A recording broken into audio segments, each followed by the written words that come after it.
Live? Huh? Yes, sir. Hello everyone. This is Dr. Vishal Trivedi from Department of Biosciences and Bioengineering, IIT Guwahati, and welcome to the first live session of experimental biotechnology. And I'll be happy to discuss and answer some of your queries.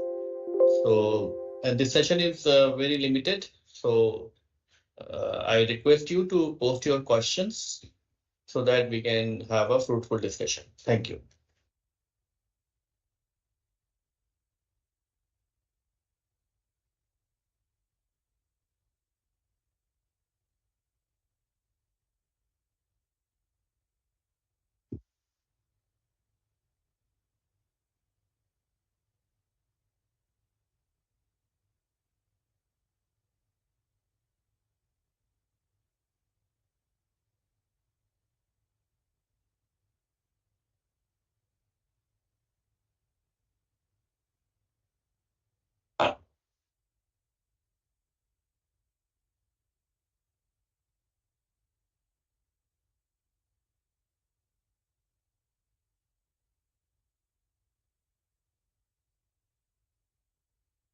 Jishan, do you have any question?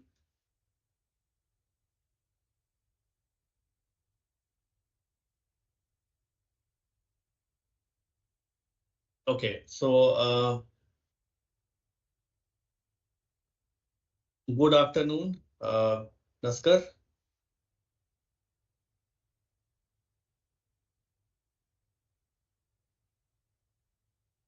Okay, so as far as the book is concerned, I think if you want to study the experimental biotechnology, you can actually be able to explore the books like for chromatography, you can think about going to the Wilson and Golding.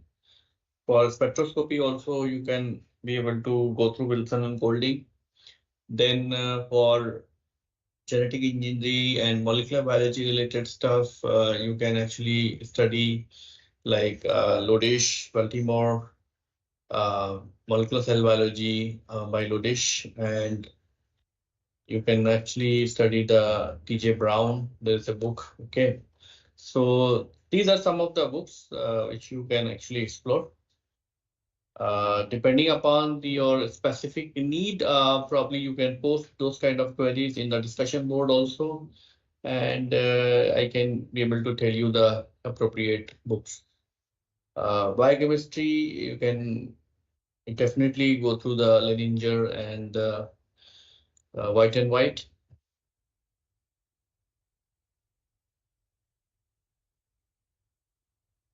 Good afternoon, Sahil. Do you have any question, query?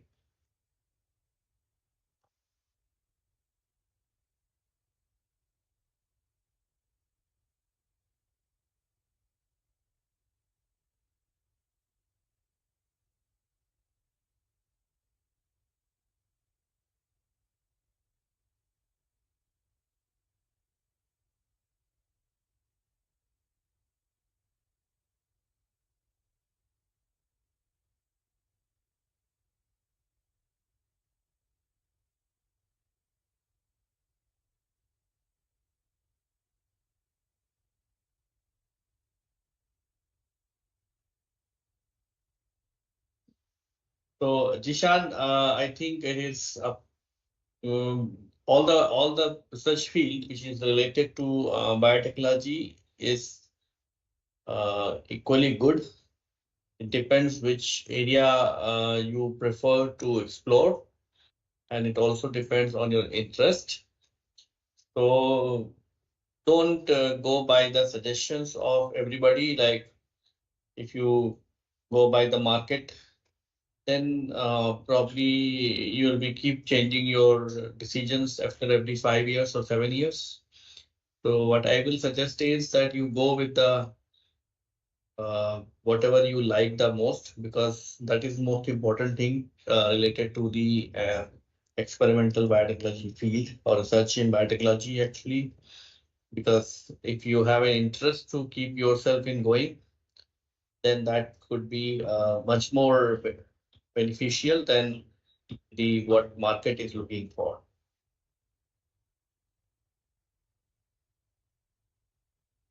Then Swagata is asking about the material data sheet. So material data sheet or MSDS is a is a very elaborated document which you need to study before you are actually going to open the bottle.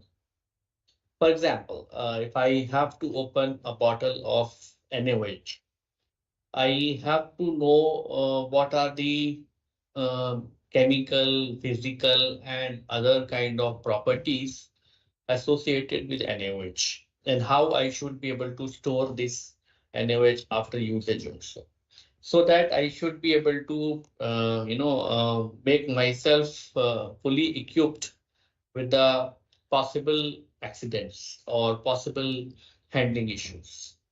So if I am using a very, explosive material, I should be ready with the fire extinguishers. If I will be ready with, if I'll be using inflammable chemicals, I should I should take the full precautions what are required. And that's why the MSDS is giving you the full information. What will happen if you are going to be in contact with this particular molecule or with this particular chemical, how to use this chemical, how to handle this chemical, how to store this chemical so that the damages can be minimized and you can be able to use it very nicely. Apart from that, it also tell that if in case there will be a spillage, in case there will be a damage, for example, if there will be a fire, right? Then fire, you cannot use always the fire extinguisher for each and every such fires. You might have to use the uh, you might have to devise strategies how to take care of uh, the after effects damages. So even fire extinguishers are also not equipped to deal with the fire from some of the chemicals. For them, you might have to use some other strategies. Some chemicals are poisonous. So if you are getting exposed to them, you are feeling uneasy, you're feeling dizzy, you're feeling. So it also tell how quickly you should to, uh, how should you should consult the medical doctor and what kind of test I think you should perform to see whether there will be any damage happened or not. So MSDS is a very, very important chemical, especially in those cases when you are using it first time. Some of the common chemicals, probably you may not need the MSDS data sheet to go through, but for the chemical for which you have never used it, it is important to go through the content of the MSDS. I hope it is clear to you now.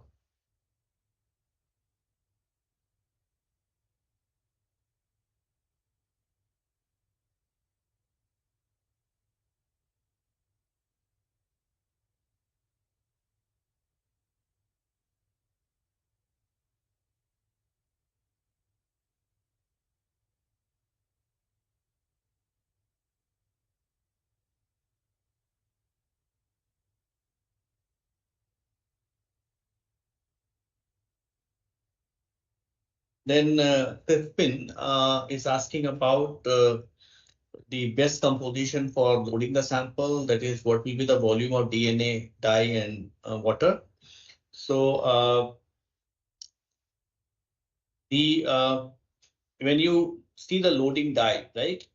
Loading dye is containing 40% uh, sucrose actually, okay, or 40% glycerol. That is the basic composition of the loading dye. And that 40% glycerol or 40% sucrose containing dyes are 10x. So you can actually be able to make the solution in such a way that it should be 1x, which means 4% of the glycerol or 4% sucrose would be good enough to hold the samples and should be good enough. So there is no ratio of things. You can actually have like 9 parts DNA and 1 part of your loading die. And it depends on what will be the concentration or what will be the strength of your loading die. If you're making a 6x die, then it has to be 5:1. If it is a 10x die, then it has to be 9:1.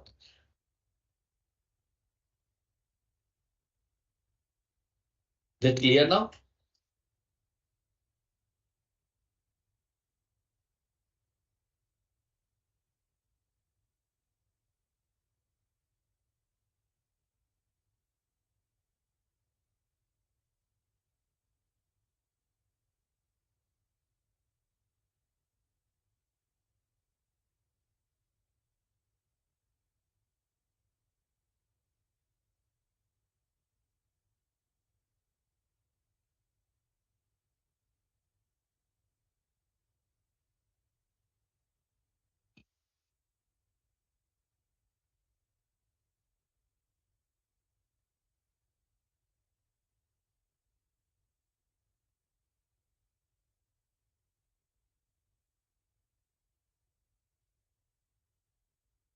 Renu, do you have any question?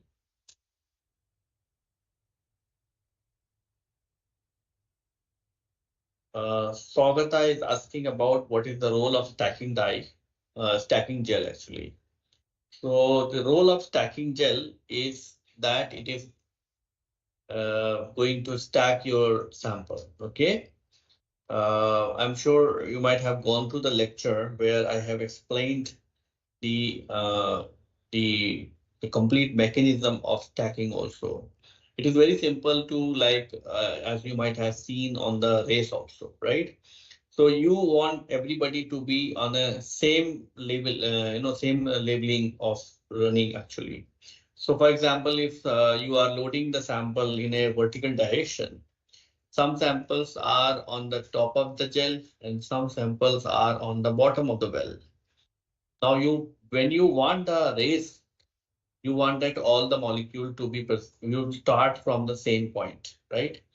So when you run the sample into the stacking gel, the stacking gel is having a composition of the glycerol and glycine and the tris.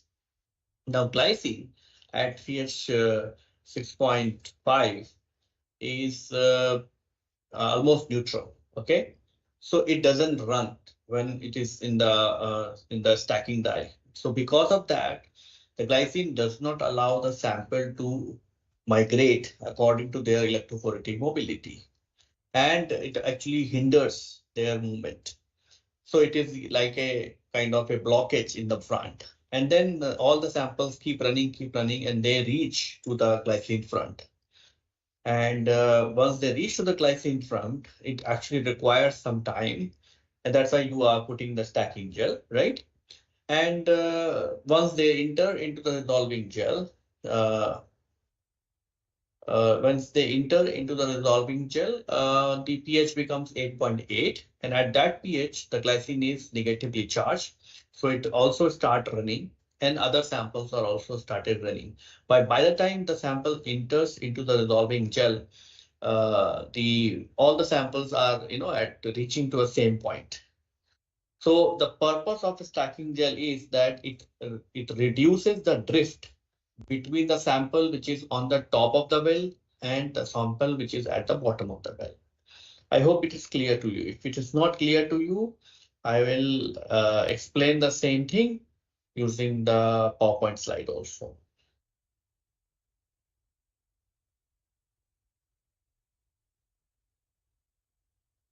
Then Sahil is asking the increase in height of the distribution plane in chromatography will result in the increase in height of the distribution plane will result into the reduction in the number of planes. And if you reduce the number of planes, then you are actually going to get the lower resolution than what you are getting. So it is not the increase in height of the distribution plane.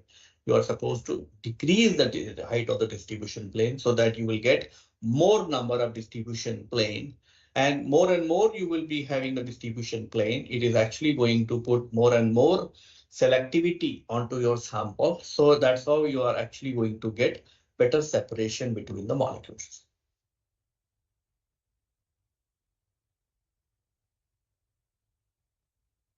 Is it clear, Kyle?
Then Crispin is asking about while pipetting, I get different volume of sample with the same tip and same pipette volume. How I can minimize the error? Mm,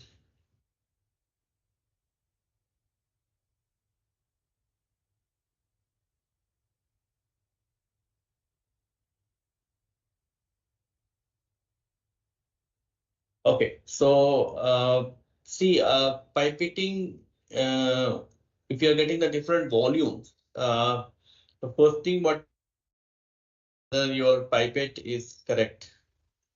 If the pipette is correct and it is giving the same volume or same volume again and again, then and if it is difference in volume is only appearing to with some liquid, specific liquid, then probably the viscosity of that liquid could be a deciding factor.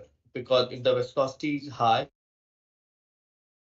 time for this liquid to be sucked into the tip before you take out the, because it takes time. For example, if I want to suck the 100% glycerol, for example, then I have to take very patiently. I have to dip my tip into this. I have to wait for a very, very long time for the glycerol to be sucked. Then the suction pressure of the pipette is also a very deciding factor if I'm getting the different volumes. And the third point is while you are dispensing the liquid, it has to complete, showing you how to do the pipetting. So while you are sucking the liquid, you should not press uh, you know uh, at the end. Okay. But when you are dispensing the liquid, it has to be pressed completely so that even the last drop of the liquid also should come out from your pipette tip. So many things will come by the practice itself. So if you are a new person, probably I should recommend you to do a pipetting and make yourself comfortable. But if you are a senior person or if you are experienced enough, then probably there will be a problem with your pipettes, or probably when you are fitting the tip, that time also if there will be any leakage, then that may give you different volumes to be sucked. So there are many issues which I think you have to work out to get to know how you can be able to minimize the error. Sahil is asking why BSA is not being used. So BSA is a protein. So in a food printing assay, you are trying to use something which will block the DNA. Okay. So since your target molecule is DNA, that's why you cannot use the protein as a blocking agent. You have to use the DNA as a blocking agent so that you will interfere or you will remove the non-specific interaction what is being caused by a non-specific DNA present in your sample. So you use the blocking agent, what with the as per your target molecule, not as per the it's like it's not fixed that you are always going to use the BSA as a blocking agent. Then Tanisha is asking what is the role of salting in and salting out. So there's no role of salting in and salting out in HIC. Salting in is increasing the solubility of the protein by increasing the volume, increasing the number of by reducing these water molecules, right? And salting out is doing reverse. It is reducing the solubility, and we are using this phenomena only to uh, bring out the hydrophobic patches onto the protein molecule so that they will go and bind to the HIC molecule, HIC columns. So salting in and salting out is a phenomena which is universally occurring with the protein because of the salt molecules or salt affinity for the water molecules. So when you are adding the small amount of salt, you are actually removing the water molecules which are present within the protein molecules. And that's how you are you are allowing the solution, the solubility of additional protein molecules. But when that happens beyond a limit, then you are removing the water molecule, which are even shielding the hydrophobic patches. And once you are removing those hydration water molecule which are present in the hydration shell, which are protecting the hydrophobic patches, then you are increasing the protein-protein interactions, and that's how you are actually precipitating the protein, and that's how you're reducing the solubility of the protein. So we are exploiting this phenomena to bring out the hydrophobic patches by bringing the protein into a salting in conditions or intermediate condition between salting in and salting out. And once we'd like to once we would like to elute the samples, we are actually bringing again the condition as salting in, so that the hydrophobic patches can be bring it back. Is it clear?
So Sahil is asking what we use for RNA. For RNA, you can use denaturating gels, okay, and For denaturating gels, you have a full recipe of denaturating gel. So you can use the those kind of buffers. You can use the MOPS buffer or you can use the TI buffer. Uh, Either of these can be used, but it has to be a denaturating gels.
देखा जाएगा।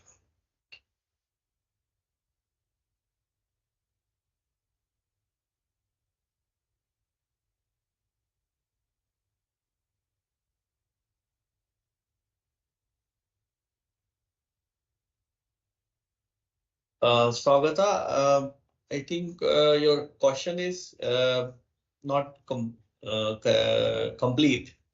What are the main factors, stationary phase and mobile phase? Can you elaborate? Because it looks incomplete to me. In what context you are asking this? What are the main factors? Stationary phase and mobile phase? It's very difficult for me to figure out what you are really asking actually.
Okay.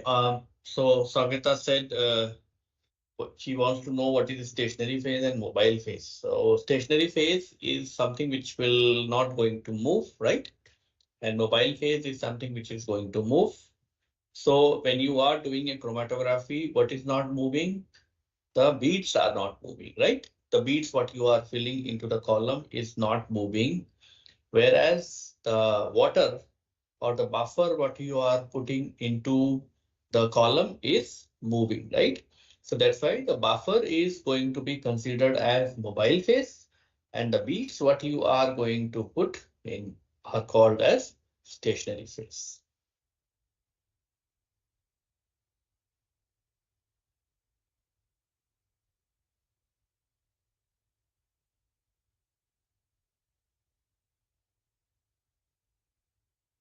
Sahil is asking, in nanovesicles like exosomes, which have a role in cell signaling, what should be used to resolve their component as they contain DNA, RNA, proteins, etc.?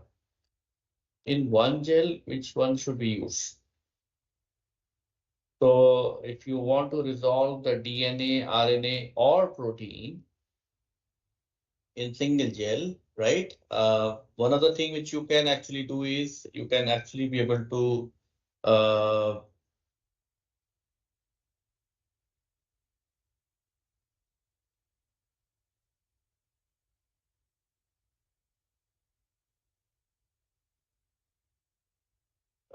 what you can do is you can run the agarose gel. Okay.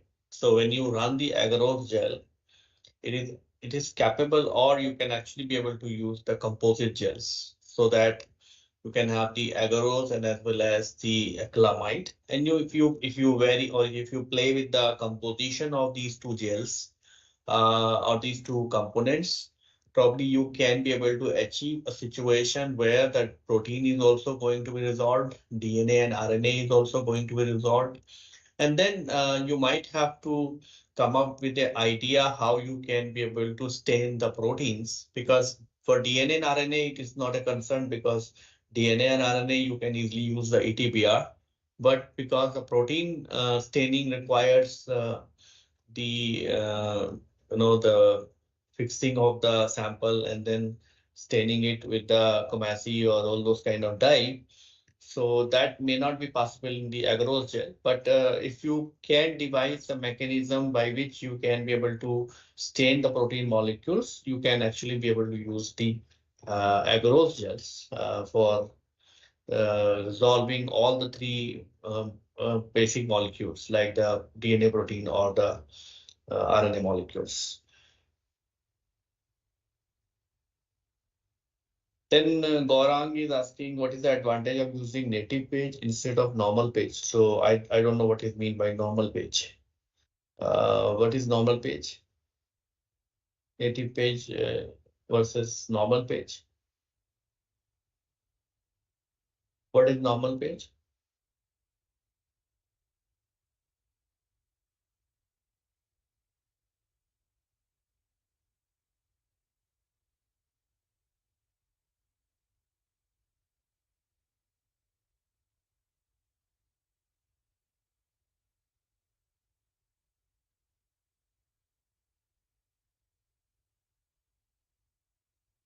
Okay, so SDS page is not a normal page. SDS page is SDS page. Anyway, SDS page is a denaturating page. It is going to resolve the sample based on the molecular weight, whereas the native page is going to resolve the sample based on the charge by mass ratio, and it is not going to denature the proteins. So if you are resolving a protein on a native page, you are going to not going to destroy the 3D structures, right? And you are not going to destroy its activity also. So if you are running the sample on a native page, probably you can be able to do, if it is an enzyme, for example, you can be able to do the activity assay to identify the particular enzyme in a crude lysate. Or if suppose a protein is interacting with another protein, those kind of complexes could be mapped using the native page. And with the native page, you can be able to do like DNA protein interactions and those kind of experiments. Whereas in the SDS page, they will actually going to give you the information about the molecular weight. And if you utilize the information from the native page versus molecular SDS page, probably you can be able to calculate uh, the you can be able to calculate the oligomeric status of the protein as well. So that is what. So SDS page is going to denature the protein and going to impart a negative charge, whereas the native page is going to intact the 3D structures.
Staining and de-staining procedure and detecting the proteins does not differ between the native page and the SDS page. They are the same. You can use the same detection method because detection methods are dependent on the protein molecule rather than uh, in what condition you are running the protein, whether they are denatured or whether they are in the native conformation. So that native conformation doesn't decide the binding of these protein molecules to the staining dyes. So whether you are doing SDS page or whether you are doing a native page, the staining and the de-staining procedures remain the same.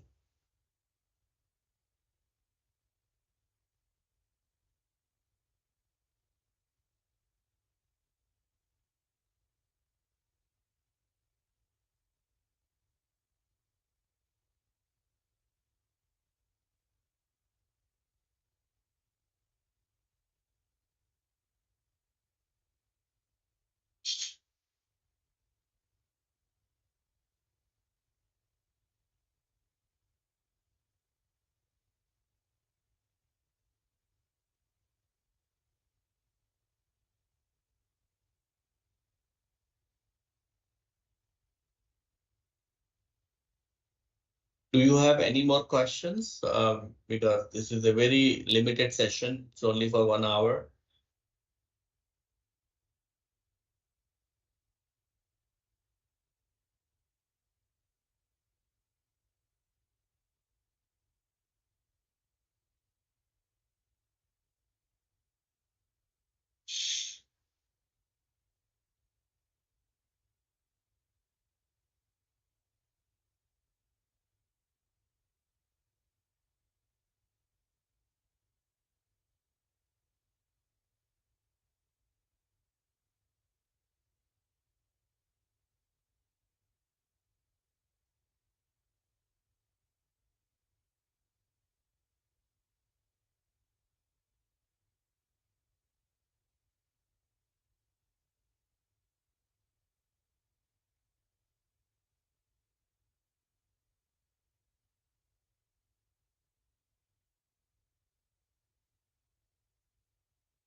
So Gaurang is asking how we can use the ELISA to quantify the biomarkers. So if you use the sandwich ELISA, and if you run the standard markers like standard calibration curve, so what you have to do is you have to do the sandwich ELISA.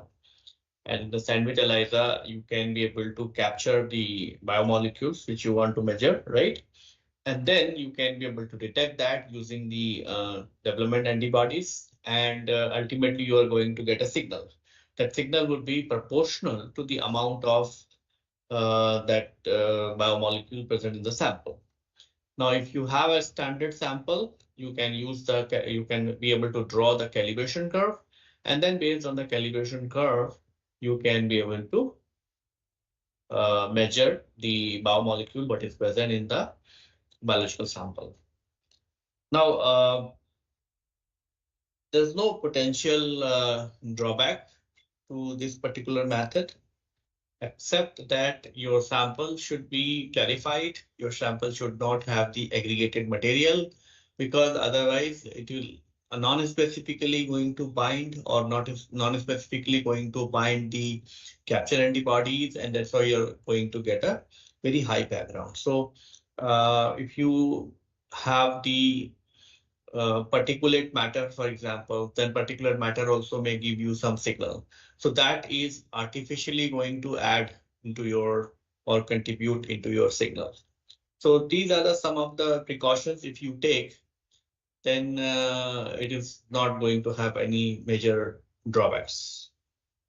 Now, Sahil is asking, D-stain with zero point 0.5 molar ammonium acetate solution is used for enhanced staining of an agarose gel with RNA. How it is used the buffer or other the gel run? How it is used in the buffer? Um, okay, yeah. So when you are doing the de-staining, right, you are going to keep the zero point 0.5 molar ammonium acetate solution into the buffer, what you are going to use for de-staining. So after the gel is being run, you are going to submerge your gel into a zero point 0.5 molar sodium acetate, ammonium acetate solution, and it is going to increase the contrast. It is actually going to enhance the signal because it is going to reduce the background.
The choice of antibody depends on the only two factors.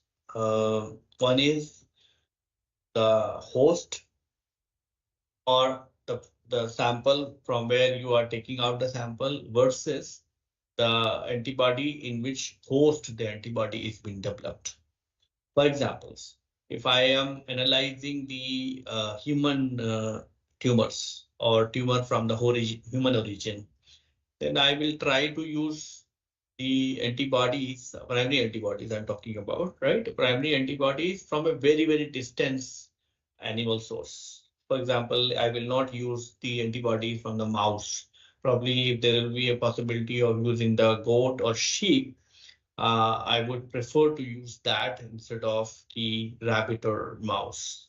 So if I so the distance between the target antigen versus the host antigen would actually going to give you the better selectivity and better sensitivity compared to, because as you will be as you will bring the two species closer to each other, the background signal will go up. This antibody will start binding to the reactive antigens which are non-specific, because if you increase the distances between the target antigen versus the host antigen where the antibody is being developed, it is very unlikely that it may actually give you the non-specific interactions.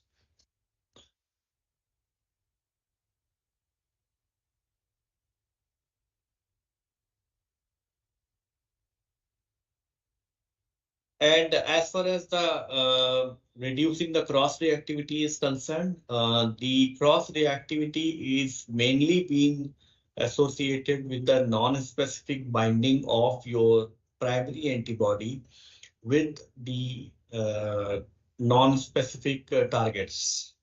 That can be minimized simply by, as I said, keeping procuring an antibody which is from a distant host. The second, you can actually be able to play with the different types of blocking agents so that it can be minimized your, the cross reactivity as well.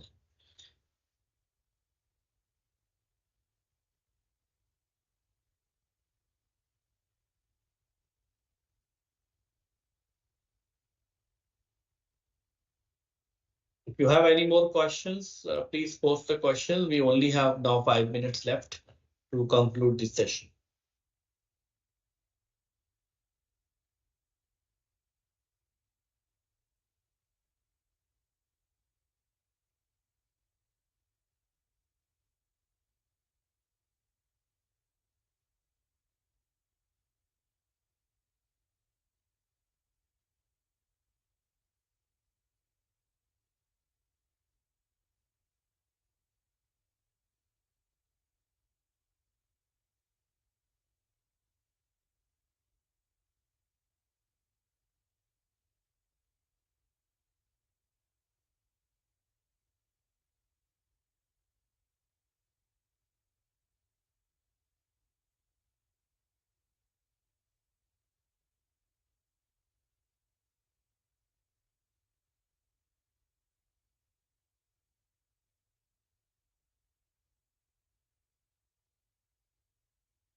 Okay. So when you talk about the protein expression, just now I said, right, what is the criteria to choose an antibody, right? When we talk about the protein expression, the criteria remains exactly reverse. Like you should bring your protein expression to a closer host. For example, if I am working with a bacterial protein, I should use the bacterial as a host system. If I'm using the yeast, then I should use the yeast. If I'll be using the mammalian proteins from the mammalian system, I should use the mammalian system because it is it is possible that they may express in bacterial system. It may possible that they will be expressed in yeast system, but the best protein or the quality of the protein could be achieved only when they are in the similar kind of expression systems or similar kind of host systems. And that is the only way you can be able to select the host. And so if I have protein from the mammalian origin, I should prefer to use the mammalian system, except that if my application does not allow me to do so. For example, if my application is that I want to solve the structure of this particular protein, then probably I may need the protein in milligram range or even more. So in that case, I may have to compromise with the quality of the protein, and then I may have to go with the lower expression system where the production would be high and the cost would be less. But if I suppose I want to use the protein only for developing a vaccine, then I should not compromise with the structure, or I should not compromise with the three-dimensional structure of that particular protein. And then I should use the mammalian system. So these are, and as far as the purification method is concerned, that also depends whether I want to use the protein for what kind of application. So if I want to use the protein for like developing ELISA to detect antigen, for example, if I want to use the protein for detecting the antibodies, or if I want to use the protein for such kind of immunologically related protein, then I can use even the histag or the affinity tags. But if I want to use the protein for example, the structure solutions, or if I want to use the protein for the activity purposes, then I should use the native protein, and I should use the different chromatography system to purify the protein. Is it clear to you?